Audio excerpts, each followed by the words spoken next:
off. But Mr. Ambani, since we're talking about AI and we're talking about technology, to Larry Fink's point, how do we leverage all of this to create shared wealth creation?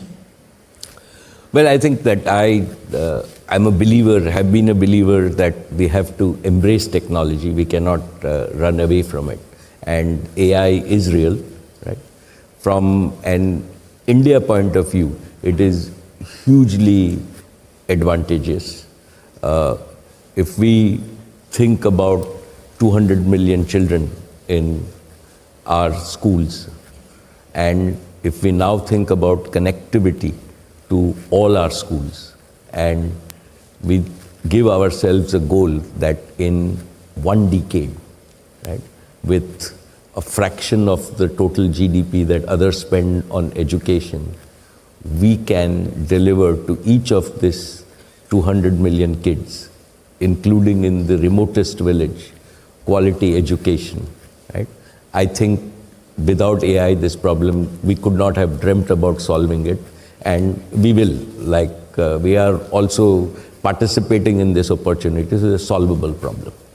You take healthcare and saying India is a large economy, 1.4 billion people, but without any social security, without any organized health safety net, right, as yet relative to all the other countries. Can we deliver?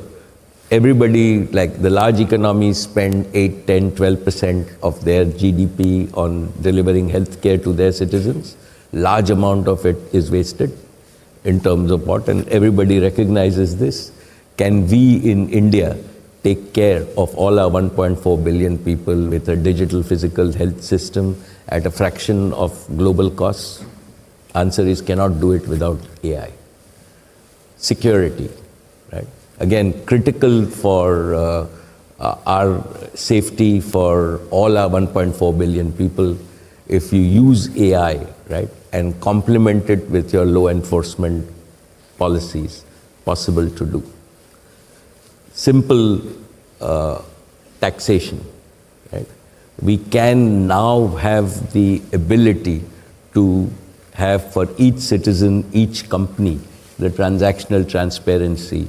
So your tax paying becomes as simple as when you stay in a hotel and you have an electronic system, you can see all your transactions both ways and there are no disputes. And it becomes a much predictable, enforceable society. Can it? So that's AI. And we shouldn't get scared of AI. It's exactly like when the Industrial Revolution came, right? Humanity moved forward. Productivity moved forward. We moved from 0.3% growth for many, many decades or many centuries to 3% growth overall, right? And at that time, if you go back 200 years and if you ask people that can people travel 2,000 kilometers a day, right? You would say not possible. Today, all of us, not two, with flying, we can travel 30,000 kilometers a day. And I think we are just at the beginning of that age. We must embrace it. India has the opportunity, and what we see, as you said, is we see that young Indians, as Kamath Saab said, old Indians, right? India just adapts to technology faster than everybody. We've seen it firsthand over the last 5 years in terms of what we want, and we should use that at our competitive advantage.